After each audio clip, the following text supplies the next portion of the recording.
Y en el ámbito de la educación, esta semana estuvo marcada por las declaraciones cruzadas entre el Mineduc y los rectores por el proyecto de gratuidad.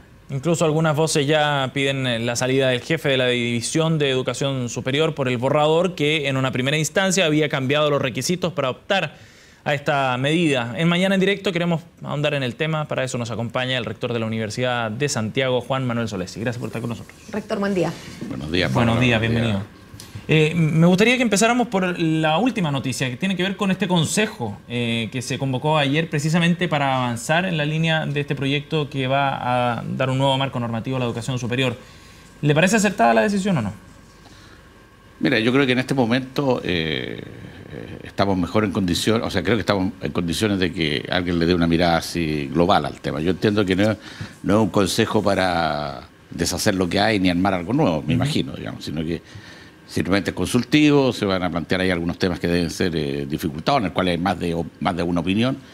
Ahora, creo que los integrantes en general, gente que alguna relación ha tenido con educación en los gobiernos pasados, en particular yo conozco algunos de los que están ahí, digamos, y me merecen mucha confianza. Ahora, no sé cuáles son los lineamientos que finalmente le van a dar. Ahora, me pareció sorpresivo. Nosotros estábamos ayer en Consejo Rector y no había ninguna información. Al mediodía nos informamos de que existía este consejo consultivo. Digamos. Rector, y como señal política, ¿no da la sensación al final de andar un poco como buscando el rumbo perdido? Hay errores, cambios de giros mensuales prácticamente, ¿no? Cuando no semanales, por un error o por lo que sea.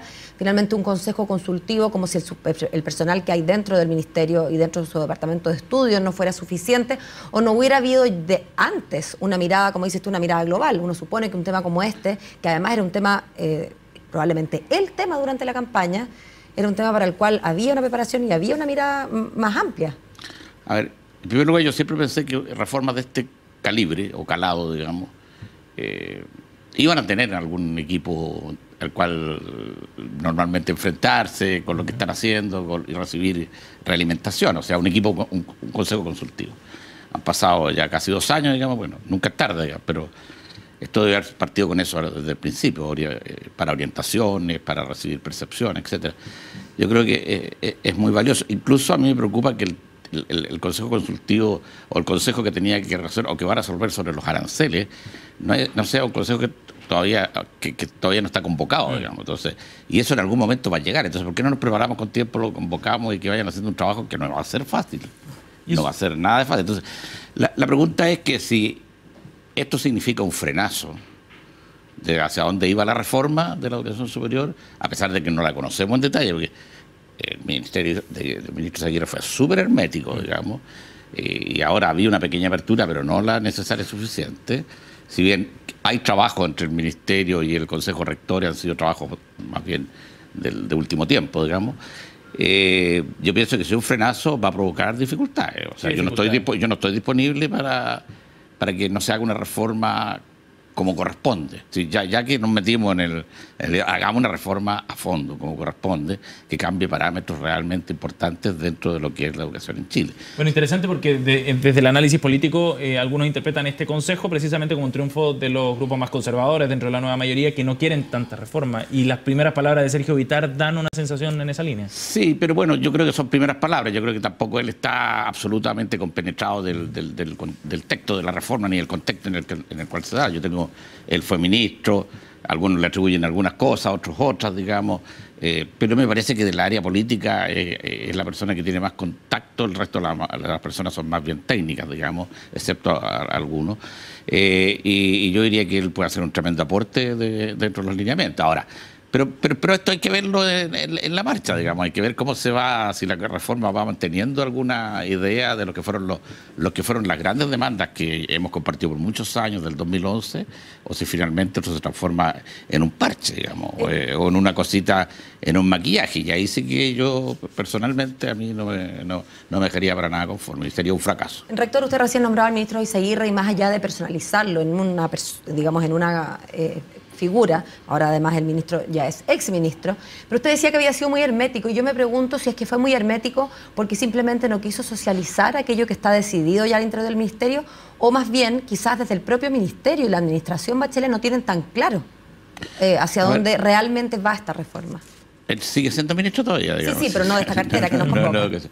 No, yo creo que él es hermético en su forma por personalidad, digamos, pero también porque el área en el cual él se desenvuelve, el área económica, fundamentalmente las noticias se dan en el minuto antes que se cambie el precio del dólar, por decirlo así, que corresponde, porque si no queda el COA. Entonces guarda mucha reserva, digamos, y él en el Ministerio de Hacienda, donde había estado antes, no tenía necesidad de estar difundiendo todos los días. Entonces yo creo que un poco el traslado de eso. Pero también porque yo creo que existía como el interés de que no se destruyera lo poco que se había avanzado o lo harto que se había avanzado al ponerlo en la prensa, al ponerlo a disposición de todos y todo empiezan a tirar. Porque si hay un área que es compleja, es esta, y que tiene muchos intereses y muchos interesados. Hay mucha plata moviéndose aquí. Se recuerde que la educación era el primero o segundo avisador en términos comerciales, digamos. Sí. Entonces no es un tema menor. Ahora, ¿usted cree que sería mejor derechamente aplazar este proyecto de gratuidad y dejarlo para el 2017? ¿La Confecha algo ya planteado al respecto? No, yo creo que ya estamos arriba de la micro, como tenemos que llegar a puerto lo mejor posible. Yo creo que lo que sí no deben haber más anuncios ni cambios respecto de cómo se va a operar. ¿Ya?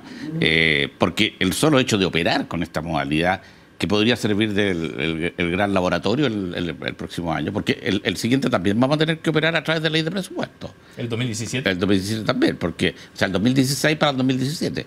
¿Por qué? Porque la reforma va a estar presentada a fines de año, eso significa que no la vamos a tener antes de fines del próximo año. Entonces vamos a tener que el presupuesto 2017 va a tener que incluir el financiamiento para la gratuidad, que se aumentará, no sé, digamos, de acuerdo a las condiciones del país. Pero va a seguir otra ley de presupuesto, porque estas son leyes de un año. Sí. Tendrá que haber otra ley de presupuesto y va a haber, como siempre, y ahí va a estar incluido otra vez la gratuidad y el financiamiento de las instituciones de educación superior. Así que yo creo que aplazar no tiene sentido. Yo creo que hagamos un buen aprendizaje de esto. Ahora, hay una garantía que el Ministerio ha dado, que en el sentido de ninguna universidad va a percibir menos de lo que percibió el año pasado. Sí. Pero uno dice, sí, en general no hay un problema, digamos, o sea, pero eso va a ser tomando algunas correcciones o no tomando correcciones. Por ejemplo, el solo cambio del dólar, el solo la paridad del dólar, digamos, que significa un diferencial enorme en términos de recursos. Para algunas instituciones puede ser muy complicado si han invertido o invierten mucho, digamos, en equipamiento, maquinaria de investigación, cosas de ese estilo. O las reajustes de remuneraciones, digamos, que son no fáciles de manejar, digamos, en estos ambientes.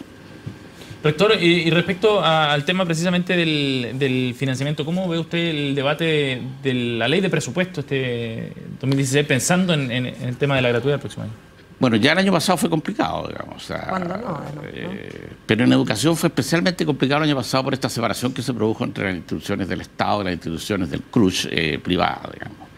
Yo creo que aquí ha faltado también una buena voluntad para entender de que ambas instituciones son necesarias, pero que el Estado tiene una obligación que cumplir con las universidades del Estado. Una obligación que ha dejado de cumplir por más de 35 años. Porque no es que sean favorecidas, pero no fueron las predilectas, por decirlo de alguna manera, ni en el gobierno militar ni en los gobiernos de la concertación que vinieron después. Fundamentalmente siguieron corriendo las normas de asignación financiera y de presupuestaria que correspondían a las fijadas en la reforma del año 81, que favorecían particularmente la entrega de recursos a las universidades privadas del Consejo Rectorio. Rector Solés, le agradecemos muchísimo que haya venido a CNN Chile esta mañana. Muy amable. Muchas gracias a ustedes. Pues.